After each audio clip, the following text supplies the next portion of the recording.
क्यों आपने अनुदी से बात नहीं की? क्यों उनसे मुंह फेर के ऐसे चली आई? बोलिए माँ। मैं इसलिए चली आई अपराजिता कि कहीं उसे देखकर मेरी ममता हार ना मान जाए। वो लोग तुम्हारे अपने हैं बेटा, पराये नहीं है। उनसे तुम्हारा खून का रिश्ता है। उन लोगों ने तुम्हें हमें कानूनन गोद दे दिया है, इसका मतलब ये नहीं है कि उनके तुम पर से सारे अधिकार खत्म हो गए। ये तुम क्या कह रही हो बेटा?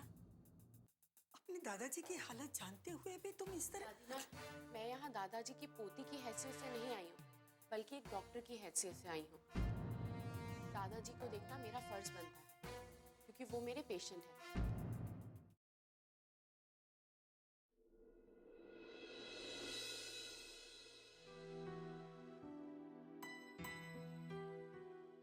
आप भी न विशाल, आपने मुझे अनु को समझाने क्यों नहीं दिया? सुशीला, क्यों एक बात को बार बार दोहरा रही? क्या फायदा? जो बात खत्म होगी उसे छोड़ दो ना। अनु ने तो हाँ या ना कुछ भी नहीं कहा, तो फिर क्यों याद दिला रही है ये बात उसे बार बार? छोड़ दो इसे। ठकुराइन अपना मंगलसूत्र छोड़कर गई है उसके पास, ताकि वो उनकी बातों को भूल ना पाए। आप जानते नहीं अनु को कितनी इमोशनल है, कितनी जल्दी दूसरों की बातों में आ जाती है। कहीं ठकुराइन की बातों से उसके मन में उन लोगों के लिए अपनापन ना जाग जाए। सुशीला, एक बात हम कभी नहीं झुठला सकते, वो लोग उसके अपने हैं। और वैसे जो भी होना है वो भगवान की मर्जी से होता है। मेरे या तुम्हारे करने से या सोचने से कुछ नहीं होगा, इसलिए रिलैक्स। जो होगा सब ऊपर वाले की मर्जी से होगा। तुम ज्यादा सोचा मत करो। चलो मेरे कपड़े निकाल दो, मुझे जरा बाजार जाना है आज।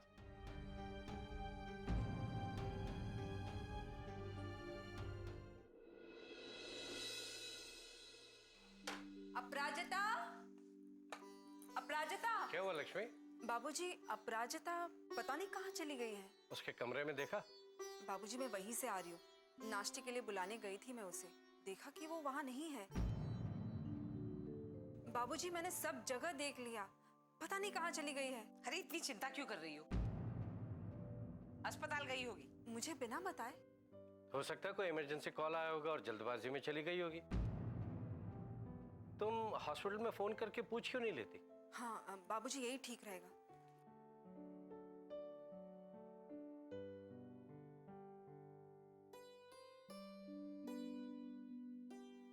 हेलो, मैं अपराजिता की माँ बोल रही हूँ, लक्ष्मी। अपराजिता है वहां? नहीं है? अच्छा ठीक है बाबूजी, वो नहीं है वहां। तो फिर कहाँ चली गई? पता नहीं क्या हो गया आजकल इस लड़की को। घर में कुछ बताती ही नहीं है, बिना बताए चली जाती है। इसीलिए कहती हूँ लड़कियों को इतना सर नहीं चढ़ाना चाहिए, थोड़ी सख्ती बरतनी चाहिए, तभी वो सीधे रास्ते चलती है। लेकिन मेरी सुनता कौन है?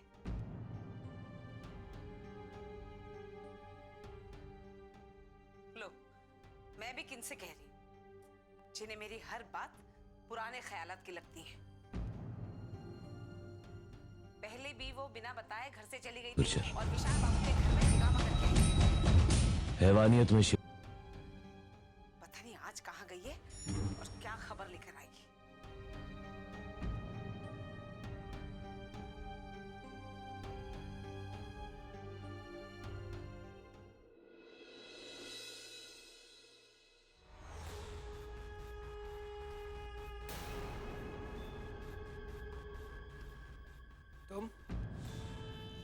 तुम यहाँ क्या कर रही हो? तुमसे मतलब?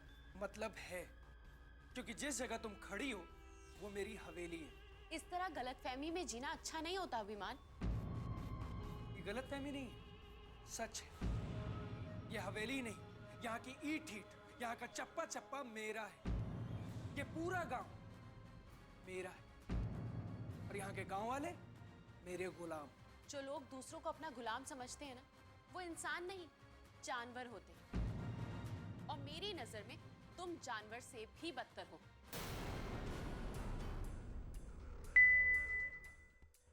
जाने से पहले मेरी एक बात सुन लो। जानवर सिर्फ जानवर नहीं है, बल्कि बहुत खूंखार और खतरनाक जानवर है। अगर अपनी सलामती चाहती हो तो अपनी हद से बाहर मत निकलना और मेरी हद में आने की कोशिश मत करना। मुझे मेरी हदें समझाने की बजाय तुम खुद की हद में रहना सीखो, समझे? अपराजिता, मैं तुम्हें क्या हो रहा है अभिमान? इसे इसकी औकात दिखा रहा हूं। बदतमीज, अपनी बड़ी बहन से इस तरह से बात करते हैं? मैंने आप लोगों को कितनी बार बोला है कि मेरी कोई बहन बहन नहीं है। तुम्हारा जैसा भाई होने से अच्छा है कि मैं बिना भाई के ही रहूं। अपनी हद से आगे मत बढ़ो वरना। अभिमान,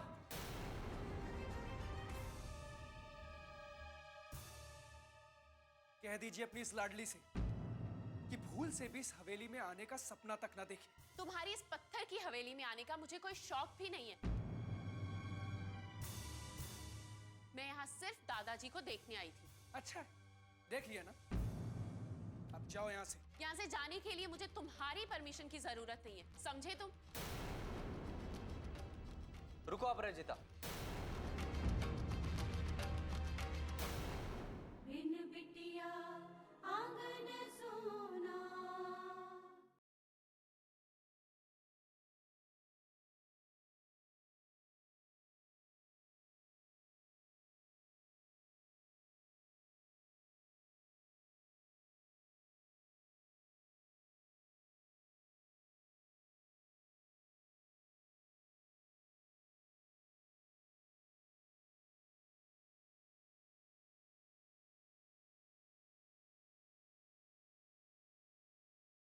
बिन बिटिया आंगन सोना।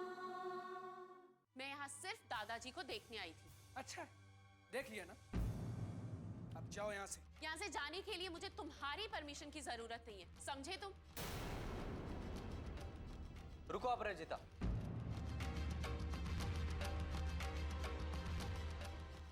नहीं पापा, मैं जिस काम के लिए आई थी वो काम हो गया है। अब मैं चलती हूँ।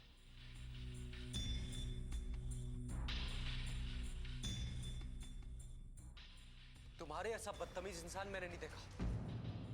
घर आए लोगों से इस तरह पेश आते हो तुम। छोटे लोगों को मैं मुंह नहीं लगाता पापा।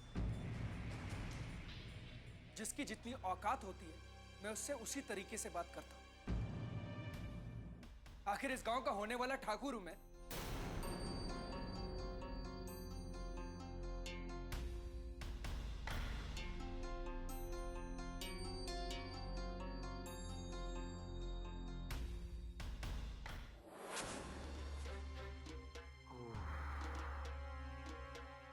भगवान का लाख लाख शुक्र कि अपराजिता यहाँ रहने के लिए नहीं आई थी।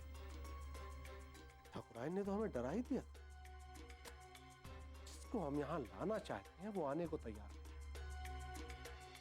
क्या क्या नहीं किया हमने अन्नू को यहाँ लाने के लिए। अपने गोदाम में आग लगवाई, मंदिर में खुद आग लगाई, अभिमान के ऊपर पंखा गिरवा दिया। हमारी इतनी कोशिशों के बावजूद भी योजना कामयाब नहीं हो पाई। कहीं ऐसा तो नहीं कि घर वालों को हमारी प्लानिंग के बारे में पता चल गया?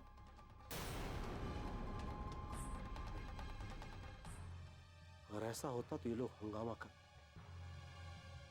लेकिन हम इनको जितना भावुक समझ रहे हैं, ये लोग उतने बेवकूफ है नहीं। हम क्यों बड़बड़ा रहे हैं? अगर हमारी योजना कामयाब नहीं हो पा रही है तो हम ये पागलों की तरह बोलते क्यों जा रहे हैं? कुछ समझ में नहीं आ रहा है।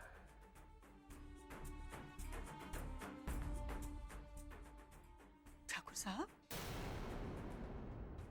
ये आप क्या बोले जा रहे हैं? क्या करें ठाकुराइन? हमारा तो जीने का कोई उद्देश्य ही नहीं बचा है। हम तंग आ गए अपनी जिंदगी से। तुमने देखा नहीं, अपराजिता यहाँ आई और चली गई। वो भी नहीं रुकना चाहती। कोई इस हवेली में रहना नहीं चाहता ठकुराइन।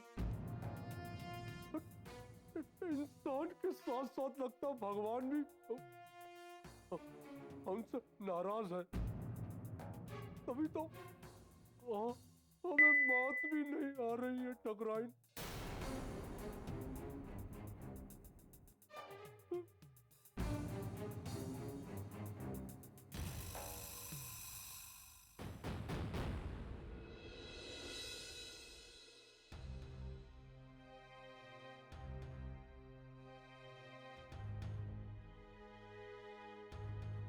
अब आप इतनी चिंता क्यों कर रहे हैं?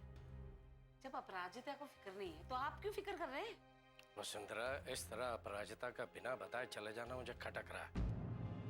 अपने दिल की बात वो आजकल बताती नहीं, उसके दिल में क्या चल रहा है ये भी पता नहीं। आप कहना क्या चाहते हैं? लक्ष्मी अन्नू को लेकर बहुत परेशान है और उसी परेशानी के चलते वो अपराजिता पर ध्यान नहीं दे पा रही। अब कल ही की बात ले लो, अपनी परेशानी में उसने बिना वजह अपराजिता को डांट दिया। हालांकि ये सब लक्ष्मी ने जानबूझकर नहीं किया, लेकिन अपराजिता इस बात को लेकर बहुत दुखी है। मुझे डर है कि वो इस बात को अपने दिल पे न ले ले। हो भी सकता है ठाकुर साहब, आजकल के बच्चों का कोई भरोसा नहीं। नानू, अपराजिता, तुम कहाँ चली गई थी? हम लोग कितना परेशान हो रहे थे तुम्हारे लिए। अरे कम से कम बता के तो जाना चाहिए। तुम्हें पता है तुम्हारी चिंता में लक्ष्मी आधी हो गई है। कुछ बात है तो हमें बताओ बेटा। नहीं नानू, कोई बात नहीं है। दरअसल वो दादाजी की तबीयत अचानक बहुत खराब हो गई थी, तो मैं उन्हीं को देखने गई थी। अरे जाना ही था तो बता कर जाती ना। इस तरह बात छिपाने का मतलब क्या है? मैं बस माँ को टेंशन नहीं देना चाहती थी, इसीलिए मैंने किसी को कुछ नहीं बताया।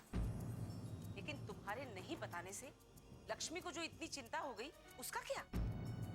और मैं पूछती हूँ, जब उन लोगों से कोई रिश्ता ही नहीं है तो वहां बार बार क्यों जाती हो तुम? नानी माँ, मैं एक डॉक्टर हूँ और दादाजी मेरे पेशेंट हैं। उनको देखना मेरा फर्ज है। अब अगर वो मेरे दादाजी हैं तो इसमें मैं क्या कर सकती हूँ? एक तो गलत काम करती हो और ऊपर से बहस कर रही हो। वसुंधरा, अब ये मत कहना कि मैं टोक रही हूँ। मैं जो कहती हूँ ना सही कहती हूँ। लड़कियों को इतनी छूट नहीं देनी चाहिए कि वो सिरदर्द बन जाए। बिना बात का दिमाग खराब कर दिया।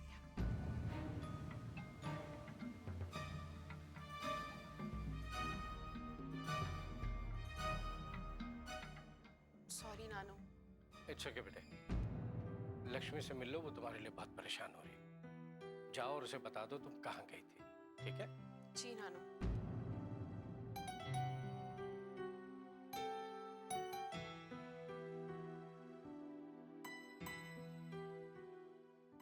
बिन बिटिया आंगन सोना।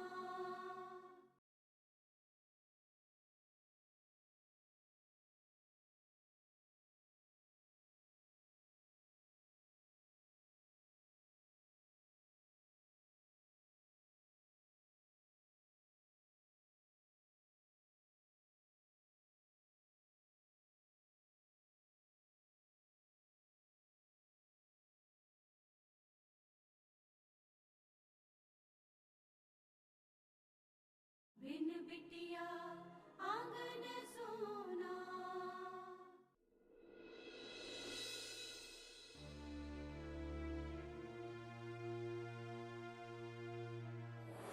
मैं यहाँ दादाजी की पोती की हैसियत से नहीं आई, बल्कि एक डॉक्टर की हैसियत से आई हूँ। मैं अपनी माँ को छोड़कर यहाँ कभी नहीं आ सकती और शायद आप भी ये कभी नहीं चाहेंगे। हम तो बस अपने अंतिम समय का इंतजार कर रहे हैं बेटा। इस बीमारी और लाचारी से हमें छुटकारा मिले।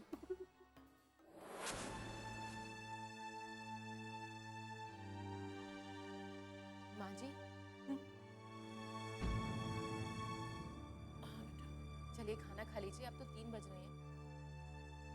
नहीं, मुझे बिल्कुल भूख नहीं। लेकिन माँ जी, ऐसे भूखे और परेशान रहने से सब ठीक तो नहीं हो जाएगा ना? जानती हो बेटा, लेकिन क्या करें, हमारी सोच पर हमारा बस भी तो नहीं चलता। जब परिवार विपदा में होता है तो इंसान को नहीं समझ में आता क्या करे क्या ना करे। लेकिन माँ जी, आप तो खुद हमें समझाती हैं, जो होना है वो विधि का विधान है, उसे रोकना असंभव है। फिर आप खुद क्यों चिंता कर रही हैं? बात सिर्फ मेरी होती तो ठीक था, पर अभी मेरे परिवार का सवाल है। ठाकुर साहब पर विपदा आई हुई है, मैं चैन से कैसे बैठ सकती हूँ कावेरी? मैं समझती हूँ माँ जी, लेकिन आप परेशान मत होइए, सब सही हो जाएगा। काश काश बेटा कि तुम्हारा कहना सच हो जाए।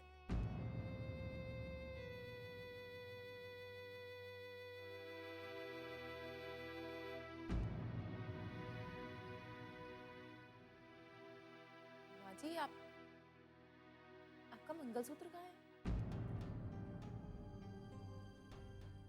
बताइए ना, आपका मंगलसूत्र कहाँ है? अब तुमसे क्या छुपाना कावेरी? पहले मैंने सोचा कि मैं ऊंची टेकरी वाले माता जी के मंदिर में जाऊं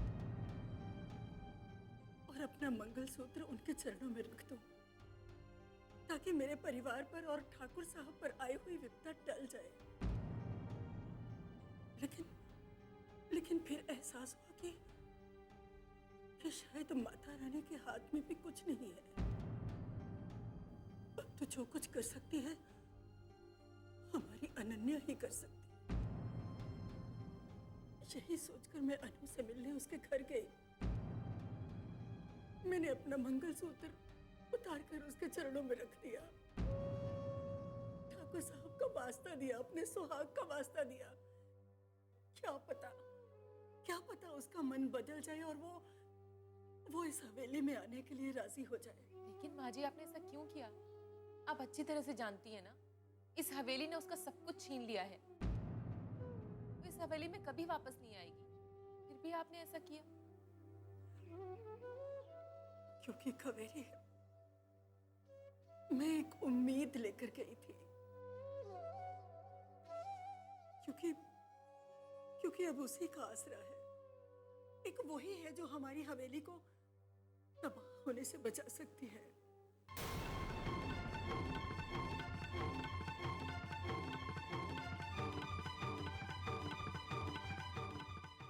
एक वही है जो हमारी हवेली को तबाह होने से बचा सकती है।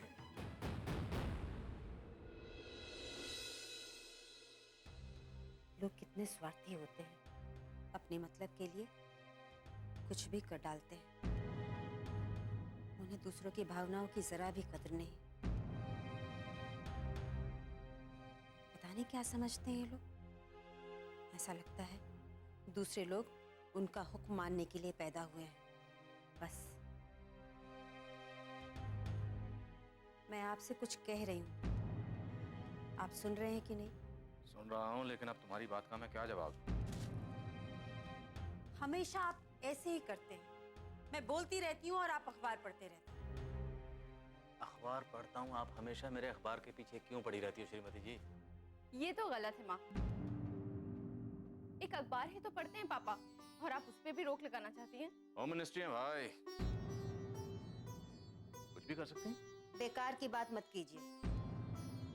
और तुम इतनी जल्दी अचानक आज घर कैसे आ गई? लो, अब मैं ना आऊं तो खाने के लिए फोन कर करके माँ परेशान कर देती हैं, और आ जाऊं तो कहती हैं कि कैसे आ गई। हंसने की क्या बात है इसमें?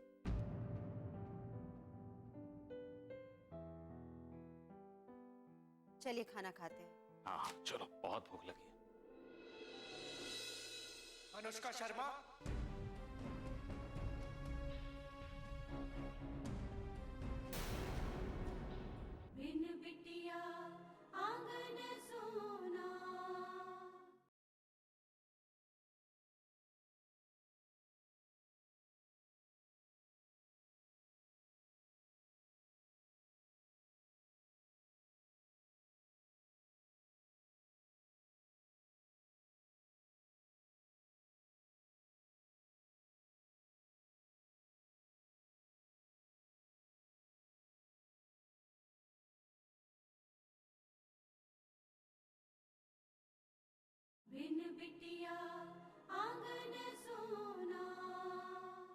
हाँ हाँ चलो, बहुत भूख लगी है। अनुष्का शर्मा,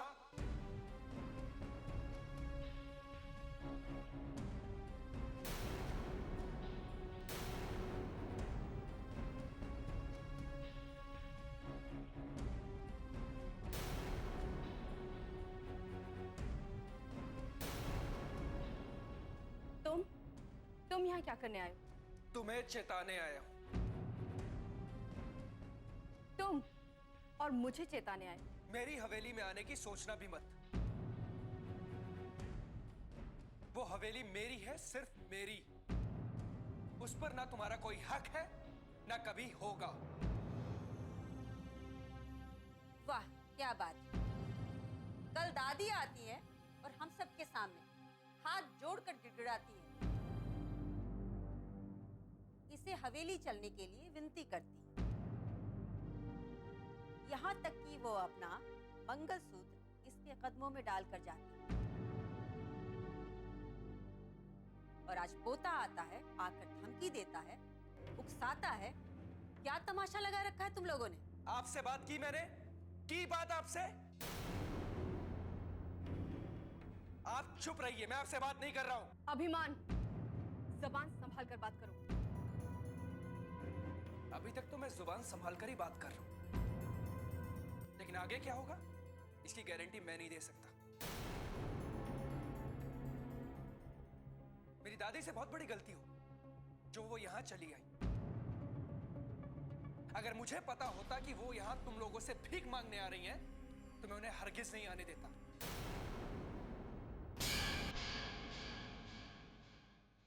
ठीक है अभिमान,